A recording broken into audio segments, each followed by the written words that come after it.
Hello, we're the Infamy Fantasy Sports team, and we host fantasy sports contests at infamy.gg, so check it out. But today we're going to talk about a new FPS genre of time travel shooters.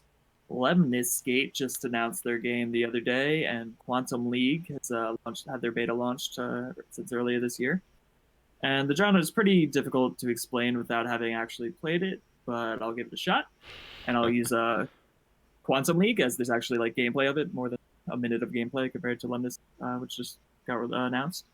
So in Quantum League, there's 3 rounds, and you start off in a standard 1v1 after you pick your weapon, and you run up and shoot at each other, and you try to kill the other guy, or you win the round, or the end goal of the whole game is to be standing in the center zone at the end of the 15-second round. Then in the second round, a recording of both players from the previous round plays out alongside the second version of you that you're controlling.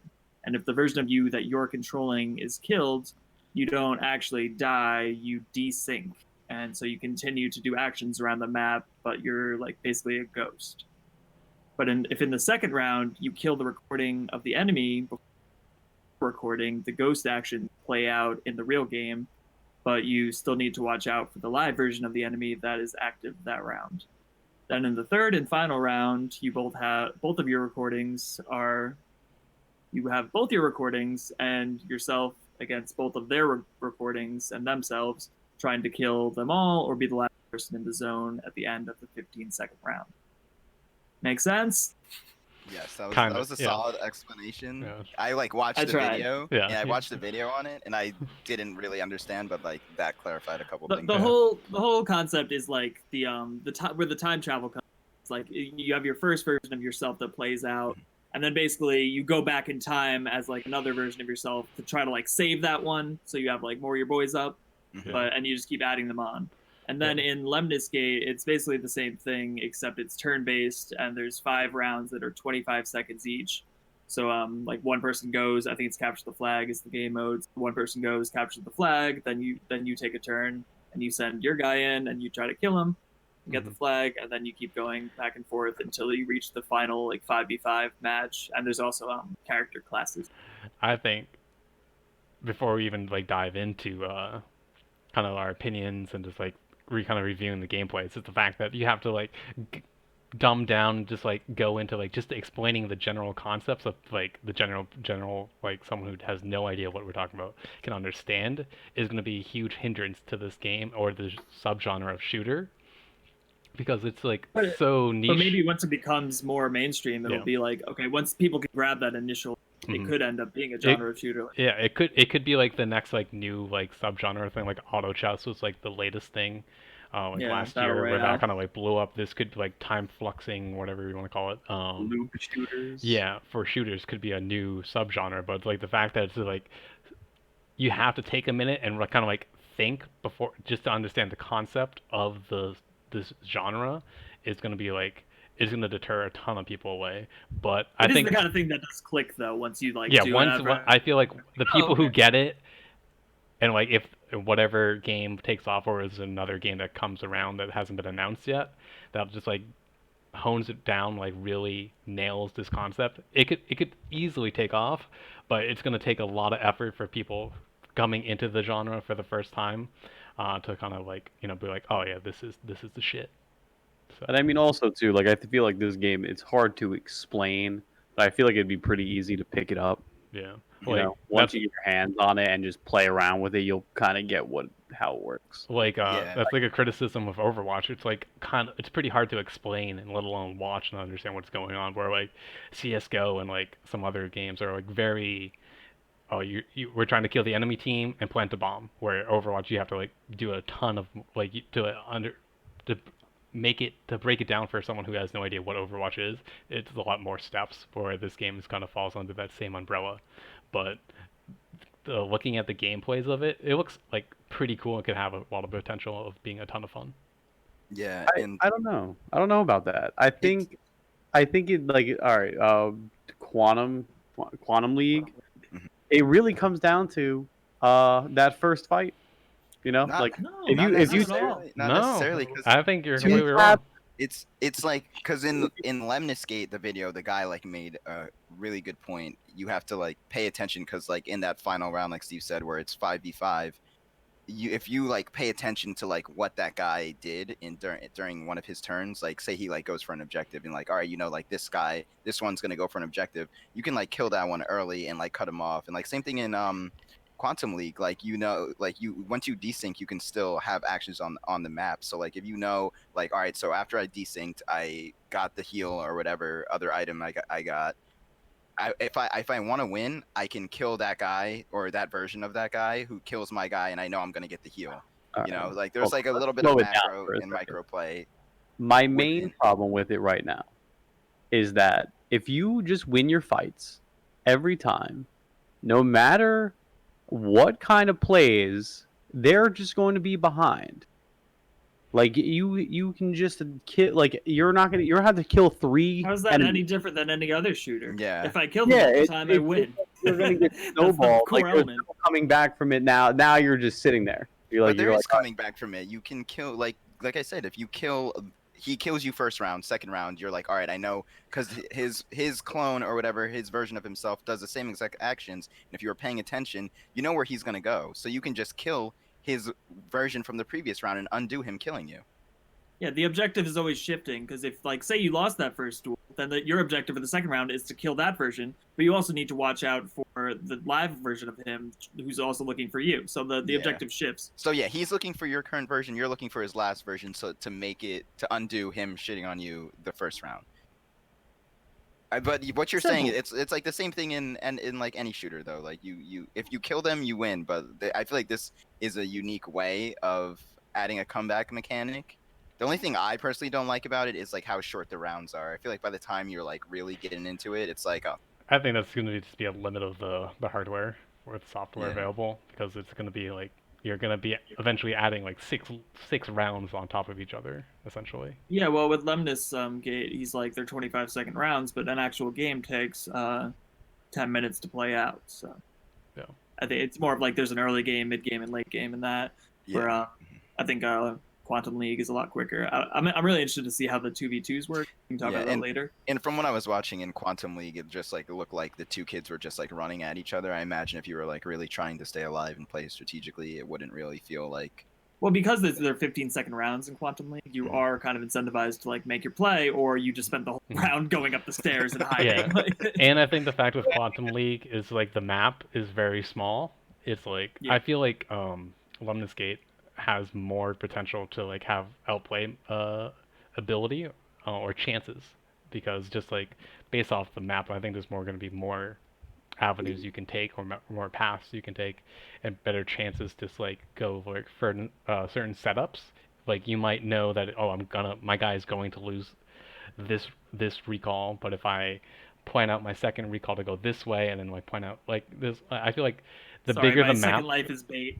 yeah, you could use like a life as bait, and I feel like the bigger map allows for more variance. Where Quantum League, the map is very small. It's very kind of just like essentially a large hallway.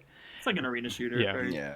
But like there's not like a lot of like flanking ability in that game. Like it's like if you do pull off a flank, I think it'll be huge, but like the window to pull off a flank in these small maps is like so small that like you can't count on that as like a clutch mechanic. It does have the G slide. It does have like that. Yeah, I saw that. They're like hold space or something to do a cool slide. It's a cool slide. I mean, movement abilities are key. Like for us, I feel like movement abilities is what makes or breaks the game for me. So I think your point holds more towards Quantum League because it's so short and like the arena is limited. Like, so like you can just like kill the kid every time and like it wouldn't even feel like a game to you. But I'm interested to see once better players get their hands on it and like once the meta develops that's like I brought this up before. It's like the video of Quantum League. This kid was just shitting on this kid who basically a bot.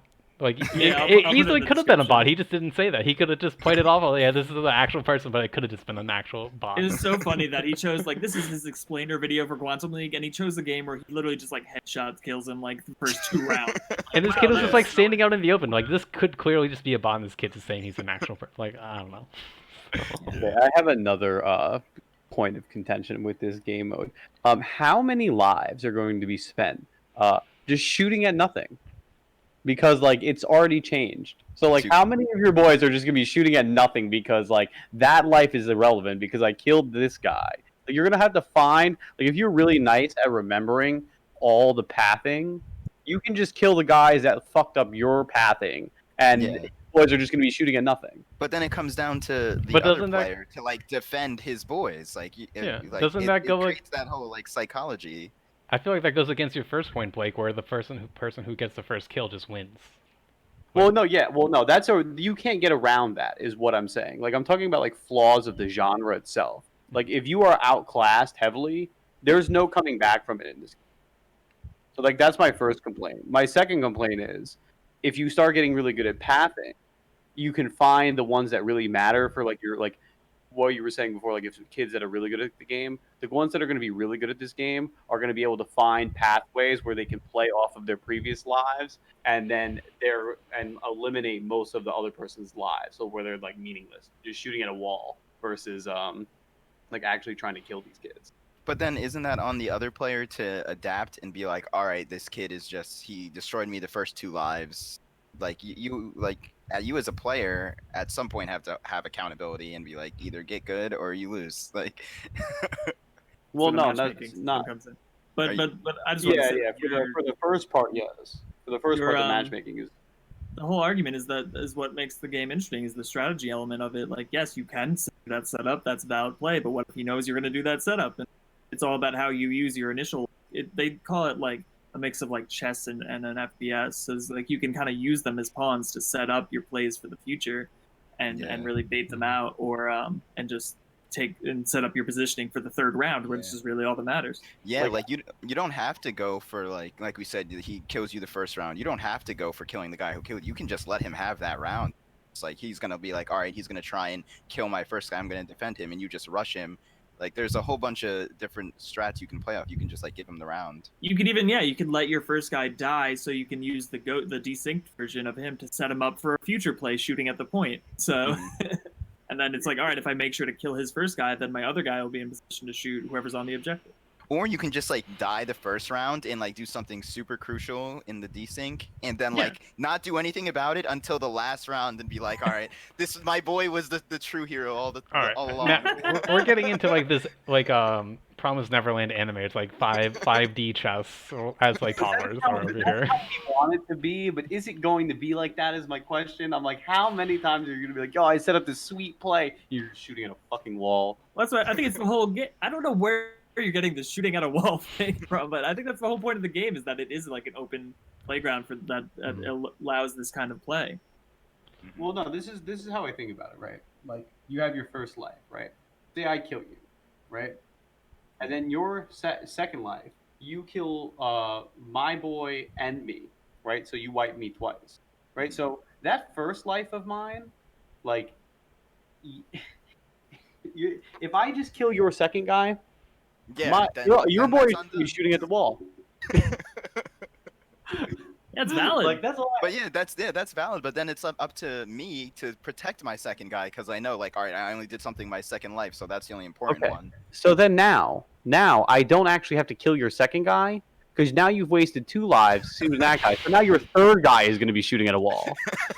Yeah. You know what I'm saying? Like, yeah, but at the same time, all of this is going to be shooting at nothing. But Blake, at the same time, you're right. But at the same time, this is all happening in 15-second, like 20-second rounds. No, yeah, but like if you're nice, how much the way to win the game at like big brain plays, how many times can you shoot at like places where they're probably going to be using cover at the end of your wall shooting? Like, I'm going to waste a life. My first life is going to be running in and then like shooting where they're covered, so they can't cover on their last life. Then they're a free kill. But it's more about the like actual 1v. Like, you want to be trying to win. Like, the first round is always kind of just be like, try to outgun him. And then depending on who wins or loses, that puts them in the position of what their objective is in the next round and the final round as well. So if like, oh man, I lost that 1v1, but I can still come through. Like, I lost it, I can use my desync to come through for me in the third round, and I just need to make sure to kill that first guy so I have that option. Until I It like has, just like- walk into the heal, and now you can't resync, and your boy is still a ghost. Yeah, that was another interesting one. That was a quantum where yeah. there were A spooky heal ghost. orb. Yeah. You can come back and get the heal orb, but then it's like if that's what they use their life for, then you can just steal that orb and they can't do it again. Yeah, exactly. It's mostly gonna like we just like went on a tangent about like all the different like plays you can potentially make and then like counter plays. So the potential is there. It's gonna come down to like the community to. Mm-hmm. The like a criticism I could see happening is like there's not enough actual like 1v1 like PvP moments, because there gonna be moments where you're just shooting at like a past life, which is essentially a glorified AI in a sense. Yeah. But it's your there's always gonna be Yeah, but like that's this, what I don't like about the turn-based one. It's like you're never actually against it. yeah, You're just going against the past. Like I think Quantum League is better because it's an actual 1v1, and then that shapes the dynamic of the future. But the other one, which is like you're just taking turns going, shooting at bots, like yeah. So I think that's just gonna be like that could be a potential deterrent away from the more traditional FPS where I'm just like running and gunning against another person the whole time, where like this like the amount of time you're gonna be shooting at like a clone or like a past life or whatever it's called is going to be that's why taking it's up a supposed to good be more portion. strategy. Yeah, It's supposed to be more strategy intensive than FPS intensive. There's a million FPSs. What makes this interesting is the strategy home. And I think that's more so with the other. With I'm just saying, like, bringing in the purely the strict FPS fans. I think that's going to be like it's going to be a hard pill to swallow for people coming in and not understanding what they're expecting. I think it's going to come down to like just how they portray and like market this game or this subgenre to the FPS crowd, because that's going to be, I feel, where the first initial wave of people are going to come in and try it. Like, oh, this is a cool new FPS like aesthetic or like mechanic. I want to try it out. And it, like there's inherently going to be people like, oh, I'm not actually fighting somebody. I'm not like dominating them on a person-to-person level most of the game. So. But it's like more like I'm dominating them on a mental level. Yeah, but like that's the problem. It's like. I know what you're saying, but what you're saying is like there's a million ways to do that. Go play Call of Duty, go play Apex, exactly. Whatever. That's the thing. Like, but the fact that it's an FPS alone, like the main facet that it falls under. FPS is just a vehicle. Yeah. It's not. Don't even look at it as an FPS. Who cares? Yeah, it's a vehicle. he's just talking about the main audience. The main audience. What he's trying to get at is like, have you ever played a game with like a base building mechanic? And you're just fighting their base. You're not actually playing that player. Fortnite? It's not actual PvP. You're just fighting a bot. You know, like, it's not, and that's what it's not going to scratch for a lot of the FPS community. You're not actually playing somebody live. You're playing a video recording of somebody else. What I want to say about the Lemnis gate, the creator of it was like, I'm getting old. My reaction time isn't as good, so I want a new way to like even the playing field, and this is like a way for me to like use my like game sense and knowledge more instead of just depending purely on mechanics. So it might have a more broader appeal than and away from just the like mechanical freaks, you know?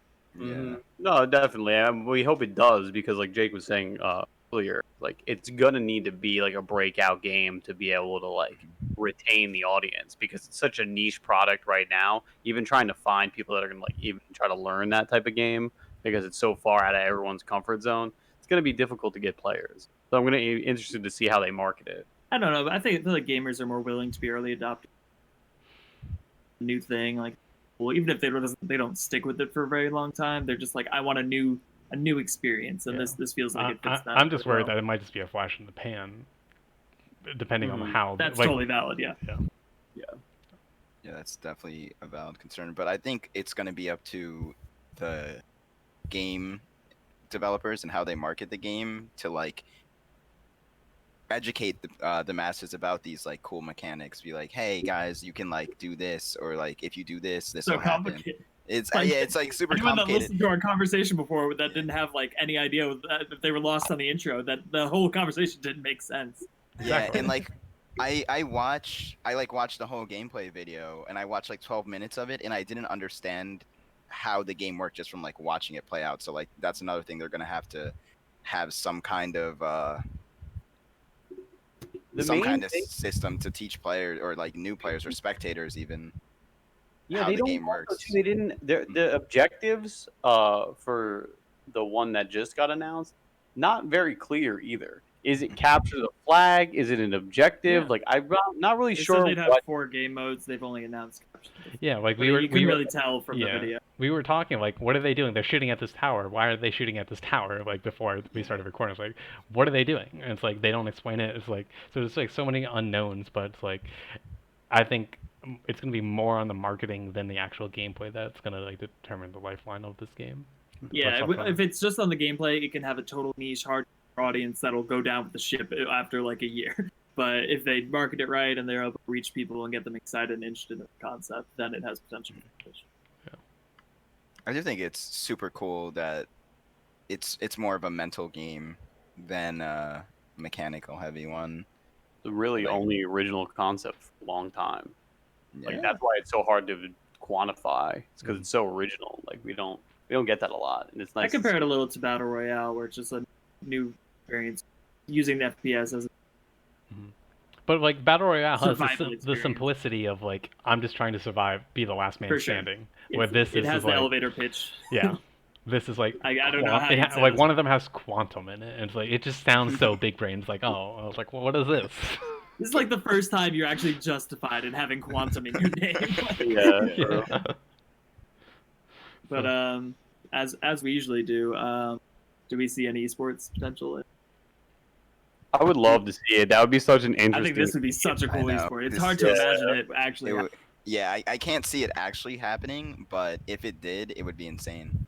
I can just like imagine the plays, like kids just like trying to get shots. You have 15 seconds to get shots on like the first life because like you got shit on the first round. Like, oh, Bro, how You I want to need see match chat. Match chat is a Mhm. must.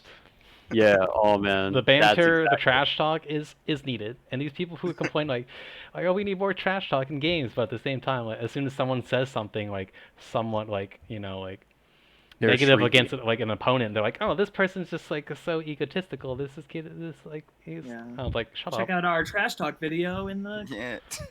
Like the Well, big thing in like League right and now is more. like Jensen like said some shit about TSM. Well, then the a little overrated, and like people are like flaming him nonstop. And it's like, oh, Jensen's like blah blah blah. Like, shut up, dude. just on a quick Oh, trash talk tangent. I love the two LA teams played each other in Overwatch League, and the coach for the Gladiators, they won, and he tweeted like, "GG Valiant players, you're insane," and then he added the coach and was like, "You're fucking trash. You're free as hell. Your best record is as good as my worst." Is that D-Pay? Yeah, D-Pay is Yeah, DB is the real. even though it sucked. Let me just shoulder check you in the hallway. Yes. Yeah. Yeah. The D-Pay shoulder. Fuck you, Jake. But but as far as esports go for this, I think there's potential is so cool. The commentary alone would be really interesting. I mean, the like, fact that just chess recently just like exploded out of nowhere, and TSM signed like Yeah, the dude. big name chess with guns. streamer. That's your elevator Yeah. pitch. Like chess with guns. Chess with I don't guns. know. You don't think it has potential? I think it does. I just don't know if that's the thing to hook them in. Like chess is like that type. It's like learning guitar. All these idiots want to do it, but are never going to put in the effort to actually like get good at it. So they want to watch people, and like that's It's why it not- does so well. this is not like this isn't actually like chess. Like I get what you're saying, but it doesn't take that kind of dedication of learning all these little things. Like it has the intricacies implicitly in it, but you don't need to like have all these complex strategies. It's very play I by. mean, at the same time, if people find out like the depth of this subgenre, if a game does have it, where it's like the masters will find out, oh, if you did this the first round, you just lose. Like that could I'd like it to end up like chess, honestly, Yeah. but it doesn't. That seems like the ceiling, not the. yeah, that's the ceiling. Like, Yeah, it's a balancing But act. yeah, but I think the what you just said, the depth of it is what most esports really need to thrive, to like want people to keep playing it, to like have these different experiences each game that are worth watching, and this game has the potential for that depth. And like I think what makes a watchable esport, and this genre has it, is having a mechanic or skill that not everyone can master, so that you want to watch it pretty much because like, all right, well, I can't do that, or like I can't think that far ahead. Yeah, even just like there's always gonna be kids that are insanely mechanically skilled, but like that's Yeah, but they're dumb as shit. Wow, this kid is big brained. Yeah, There's plenty of the them. interviews will be great. Yeah, anyone can like sit and like play Kovacs or whatever aim trainer you want and like get good at aiming, but like being able to aim and think ahead and like outplay your opponent. It's just like cerebral brain, like the cerebral. I'm sure the industry too would love it. I'm sure the industry too would love it. It'll be so much easier when these kids have a brain in the interviews.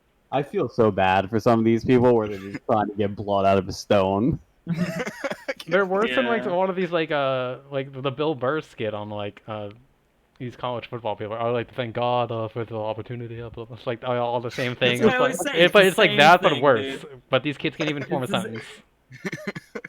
And that's why Overwatch League, since they've been online, they've been doing like pre-recorded ones. I think that's the way to go, honestly. I mean, like that's why I like I just follow Double F because that's like who got me into like watching competitive league. It's because there's a clip of him just saying, coming onto an interview with a shirt that says everyone else is trash. I'm like, oh, this kid's real. It's what everyone knows. I'm just like, all right, cool.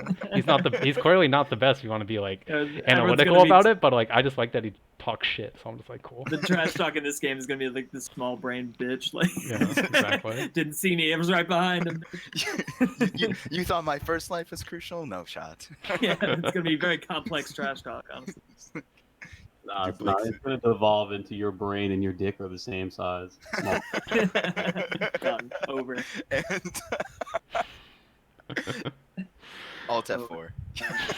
All right. But just real quick before we wrap up, let's talk about other time travel properties that we fuck with. Oh yeah. We used to play What is that, Time Shift? Time Shift had the realest online. In the story player, it was the single player version. You could actually just rewind or fast forward time or whatever. But they also had online like time grenades. You could throw it in and create a force field where it's like if you walk through it, you're going fast. You're going, and it just made such dynamic gameplay. Yeah, it was like crazy because like you could hit someone with a stop grenade and then you shoot all your bullets and like the grenade lasts like 5 seconds and like. Your whole team could just like shoot into this grenade and all the bullets would just be suspended there, and then after the grenade is done, that kid just gets hit with everything. Or like you can like inverse it and like throw a rewind. Do you remember when Prince of Persia first came out on like the PS2? Yes. Was it like the whole like going back in time? That was a huge thing. Xbox original. Xbox. I had it for like GameCube. I'm pretty sure. They had all platforms. Fell off the rails, but the first one, tight. Yeah, I mean, it got a movie, Blake. I'll give it that. You got to give it that. It got Jake Gyllenhaal. I like purposely mispronouncing it. Gyllenhaal. Yeah, it's hard to pull off time travel, but I don't know. I feel like a lot of games recently have been like doing it uniquely and haven't been doing it in Injustice. Yeah, I was really impressed how well. Way back. Pretty slick. They should just remaster that other game though. Mm-hmm. Which one?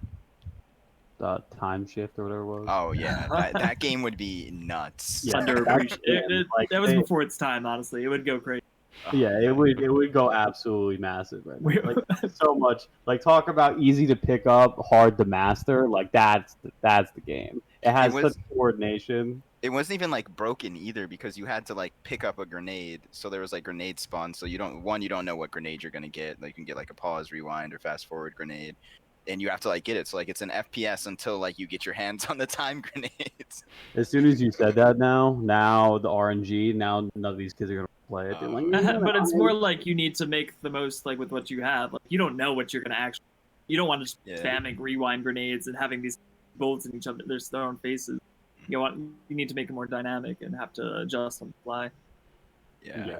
And it had like the Halo dynamic of like where it was heavily relying on map control. So like if you controlled like spawns, so it is RNG what grenades you get, but like if you know the spawns, you can like control them and like guarantee yourself grenades. So it's not like too hard to get, but still have to lock down the area. We were crazy good at that game. Yeah, that game was fun. Another MLG demo. Shout out to Time Stoppers, was it? Clockstoppers. The Clockstoppers. Early 2000s, let's go. dude, and those Spy Kids thumb people. Fuck 'em. So that's what the genre's called now, Clockstoppers. Yeah. Here The for- clock stoppers. They would be smart to like just double down on that end for marketing, because I guarantee like the Yeah. people our age, like the mid to late 20s, or like is gonna be like, oh, they're gonna remember that. For some reason, that movie just sticks out. Gonna remember Clockstoppers. No, bro. but like people know that. Like when I brought it up earlier, like all Yeah, of you I were like, "Oh shit, that movie!" Yeah. I And was like, saying they did such a big marketing push on it. Like I don't know why they were like, "This is gonna be the next franchise hit," but they really shoved it down our throats. The yeah, movie was utter and- garbage, but it's like you just remember it.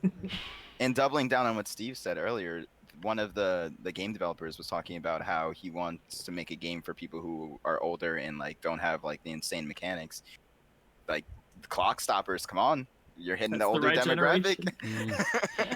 Yeah, when we were talking about it before, I was like, I feel like both of these games are gonna fail, but I hope it like the idea was good enough that someone picks up Yeah. with it, and that's what the Clockstoppers game is gonna be. Yes. They're gonna off from the ashes of Save this. the name Clockstoppers for the ultimate time travel game. Have I Blizzard don't want stop it. making their auto chess game and just like Oh, and I don't want Blizzard have them to touch anything. have them do this. Double down they on won't do Clock. anything. They can't use their existing product. I mean, they just put Tracer, just have Tracer featured in it, and it'll be fine. Oh, Oh God. yeah, dude. That's what happened to her when she got killed by two into Clockstoppers universe. She went to Clockstop. Stop. Oh, I was clock stopping all over all over the universe. Oh yeah, it's the lore. The lore is so paramount. You can't just have spoilers. You can't just have spoilers. Or spoilers for I Overwatch. couldn't spoil the Clockstoppers, you know. Doomfist Time. kills Tracer. And then gets slapped by a gorilla. The lore. All right. Alright, this has been our time travel FPS talk. We're the Infamy Fantasy team. Check out our Fantasy Fortnite tournament, me.gg, and we'll see you next time. Clockstoppers. Clockstoppers.